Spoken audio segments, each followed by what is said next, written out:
नमस्कार दोस्तों, आज के इस वीडियो में हम देखेंगे TDS under section 194Q and TCS under section 206C subsection 1H किस तरीके से साइमल्टेनियसली एक दूसरे के साथ वर्क करती है और किस तरीके से इनके प्रोविजंस एक दूसरे के साथ खाते हैं मेल और इनमें आपको किस तरीके से कंप्लाई करना पड़ता है।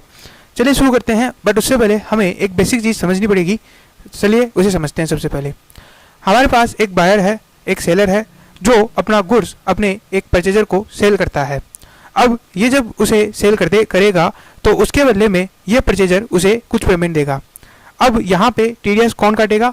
टीडीएस काटना होगा इस परचेजर को, यानी जब भी वो यह पेमेंट करेगा उस पेमेंट के साथ वो अपना कुछ टीडीएस का अमाउंट गवर्नमेंट को जमा करा देगा और उसे बैलेंस पेमेंट ही करेगा। यहाँ पे टीसीएस के कॉन्सेप्ट में इसका उल्टा हो जाता है। वो कैसे तरीके से? जब भी इसे पेमेंट रिसीव करना होगा, यानी कि मान लीजिए इसका पेमेंट बनता है 5 लाख, तो इससे कहेगा कि 5 लाख तो तुम मुझे दो, साथ ही साथ गवर्नमेंट के लिए भी तुम मुझे इतने रुपए जो भी टीसीएस की रेट बनती है उतना तुम मुझे टीसीएस के रूप में दो। यानी अगर मान लीजिए 1% का टीसीएस है तो 5 लाख तो तुम मुझे अपना पैसा दो, साथ ही साथ 5,000 मुझे गवर्नमेंट को भी जमा कराने हैं, तो मुझे टोटल 5,05,000 रुपये तुम दोगे, जिनमें से मैं 5 लाख तुम्हारे अकाउंट में, तुम्हारे टैक्स के अकाउंट में जमा करूंगा एज ए टीसीएस। ये तो बात हो गई टीडीएस और टीसीएस का बेसिक प्रोविजन। अब बात करते हैं कि हमारा टीडीएस का 194Q क्या कहता है। टीडीएस 194Q क्या कहता है? सबसे पहले परचेजर को अपना टर्नओवर देखना पड़ेगा, यानी परचेजर को अपना टर्नओवर देखना पड़ेगा इन प्रीसीडिंग फाइनेंशियल ईयर। आज हम बात कर रहे हैं 1 अप्रैल 2021 से लेकर के 22 तक, तो हमें देखना है 2021 फाइनेंशियल ईयर। अगर इस साल का टर्नओवर 10 करोड़ से एक्सीड कर जाता है, 10 करोड़ से ज़्यादा होता है परचेजर का, अगर नहीं है, ज़्यादा नहीं है, तो टीडीएस एप्लीकेबल नहीं होगा। लेकिन अगर परचेजर का टर्नओवर एक्सीड कर जाता है 10 करोड़ से, फिर उसे ये देखना है कि क्या वो जो पेमेंट कर रहा है in the financial year 21-22, financial year कौन सा? 21-22, करंट फाइनेंशियल ईयर में वो जो भी पेमेंट कर रहा है क्या वो 50 लाख से ऊपर जा रहा है फॉर द गुड्स। यानी अगर वो कोई गुड्स खरीद रहा है और उस गुड्स के खरीदने की वजह से उसे जो पेमेंट करना पड़ रहा है उसकी इनवॉइस वैल्यू इंक्लूडिंग जीएसटी और भी अदर टैक्सेस वगैरह और सब कुछ ऐड करने के बाद, चाहे इंश्योरेंस हो गया, फ्रेट हो गया, जो भी कॉन्ट्रैक्टेड वैल्यू है, अगर वो इंक्रीज हो रही है या एक्सीड कर रही है 50 लाख से ज़्यादा, तो वहाँ पे टीडीएस एप्लीकेबल होगा और टीडीएस की रेट रहेगी 0.1%। अगर वो पेन प्रोवाइड नहीं करता है सेलर, तो ये टीडीएस की जो रेट है वो बन जाएगी 1%। तो यहाँ पे पेमेंट का जो अमाउंट है वो है 50 लाख। अगर आप करंट फाइनेंशियल ईयर में 50 लाख से ऊपर पेमेंट कर रहे हो तो आपको टीडीएस डिडक्ट करना है एट द रेट ऑफ 0.1%। लेकिन अगर आप 50 लाख से ऊपर का पेमेंट नहीं कर रहे हो तो आपको टीडीएस कोई एप्लीकेबल नहीं होगा।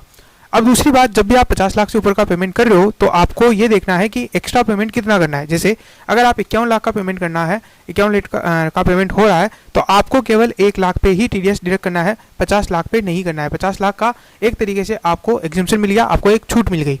आपको केवल और केवल उस एक्सेस अमाउंट पे जो कि 50 लाख से ज़्यादा है उसी पे ही टीडीएस डिडक्ट करना है। अब समझते हैं इसे हमारे इमेजिन फॉर्म में। तो ये है सेलर और ये है हमारा बायर। अब ये जो बायर है या जो परचेजर है इसका टर्नओवर ज़्यादा हो रहा है 10 करोड़ से, यानी इसका प्रीसीडिंग फाइनेंशियल ईयर में हो सकता है 10 करोड़ 1 लाख हो, 10 करोड़ 2 लाख है, या 11-12 करोड़ या 100 करोड़ है, यानी इसे अपना टर्नओवर देखना है। अब इसने अपना टर्नओवर देखा और वो निकल के आया 10 करोड़ से ज़्यादा। अब इसने जो सेलर है उसने कोई गुड्स सेल किया, यहाँ पे बात हो रही है केवल और केवल गुड्स के बारे में, यानी इसने बाय किया। अब ये बाय होने के बाद इसे पेमेंट करना पड़ेगा, लेकिन उस गुड्स की वैल्यू थी 49 लाख प्लस जीएसटी था एट द रेट ऑफ 12%, जो कि निकल के आया 5,88,000। टोटल पेमेंट इसका बना 54,88,000। ये जो पेमेंट बन रहा है वो क्या 50 लाख से ज़्यादा है? हाँ, ज़्यादा है। अब अगर ये इसे टोटल इस साल पेमेंट करता है 54,88,000 का, तो उसे इस पर टीडीएस काटना पड़ेगा। कितना टीडीएस काटना पड़ेगा? उसे टीडीएस काटना पड़ेगा जो एक्स्ट्रा अमाउंट है 50 लाख से ज़्यादा, वो उसके ऊपर 0.1% से टीडीएस कटेगा। यानी एक्स्ट्रा अमाउंट कितना है हमारा? 4,88,000। इस पे अगर 0.1% हम निकाले तो वो निकल के आता है 488। तो यानी यहाँ पे टीडीएस कटेगा 488 रुपीज़। अब जब भी ये इसे पेमेंट करेगा तो 54,88,000 में से 488 रिड्यूस कर देगा और बाकी जो पेमेंट है वो इस सेलर को कर देगा। तो ये बोलती है 194Q। लेकिन इसी के साइमल्टेनियसली एक और सेक्शन वर्क करती है, वो है 206C सबसेक्शन 1H। ये क्या बोलती है? ये बोलती है कि जब भी आपके ऊपर टीडीएस एप्लीकेबल नहीं है। टीडीएस एप्लीकेबल कब कब नहीं हो सकता? पहला, जब परचेजर का टर्नओवर 10 लाख से 10 करोड़ से कम है, और दूसरी सिचुएशन जब 50 लाख से कम की वैल्यू आप पेमेंट कर रहे हो। तो अगर आपके इस वाले को आपको छोड़ देना है, लेकिन अगर टर्नओवर, परचेजर का टर्नओवर जो है वो 10 करोड़ से कम है, इसका मतलब क्या हुआ कि सामने वाली पार्टी ने आपका टीडीएस डिडक्ट नहीं किया है। ठीक है, आपको ये नहीं देखना है कि उसका टर्नओवर 10 करोड़ से कम है या नहीं है। अगर सामने वाली पार्टी ने आपका टीडीएस डिडक्ट नहीं किया है, फिर आपको सेलर को अपना टर्नओवर देखना है। अगर सेलर का टर्नओवर 10 करोड़ से ज़्यादा निकल जाता है, ठीक है, यानी बायर को अपनी साइड से चेक करना है और सेलर को अपनी साइड से चेक करना है। अगर बायर ने टीडीएस काट दिया तब तो सेलर के ऊपर कोई रिस्पॉन्सिबिलिटी नहीं आएगी, लेकिन अगर बायर ने टीडीएस नहीं काटा है, दैट मीन्स सेलर को ये समझना होगा कि बायर का जो टर्नओवर है वो 10 करोड़ से कम है और अब मेरे ऊपर टीसीएस की लायबिलिटी आ जाएगी, बशर्ते कि मेरा टर्नओवर प्रीसीडिंग फाइनेंशियल ईयर में 10 करोड़ से ऊपर हो। अब अगर 10 करोड़ से ऊपर है तो उसके बाद भी वापस से वही पेमेंट एक्सीड करना ही चाहिए 50 लाख से। अब 50 लाख से पेमेंट अगर एक्सीड कर रहा है तो आपके ऊपर टीसीएस एप्लीकेबल हो जाएगा, और टीसीएस की रेट भी सेम है 0.1%। कोविड के चलते ये रेट जो है वो 0.075 कर दी गई थी, 0.025 रिड्यूस कर दी गई थी, बट वापस से अब इसे 1% ही रखा गया है। अब समझते हैं कि इसे हमारे डायग्रामेटिक फॉर्म से, ये हमारा सेलर है जिसका टर्नओवर है 10 करोड़ से ज़्यादा।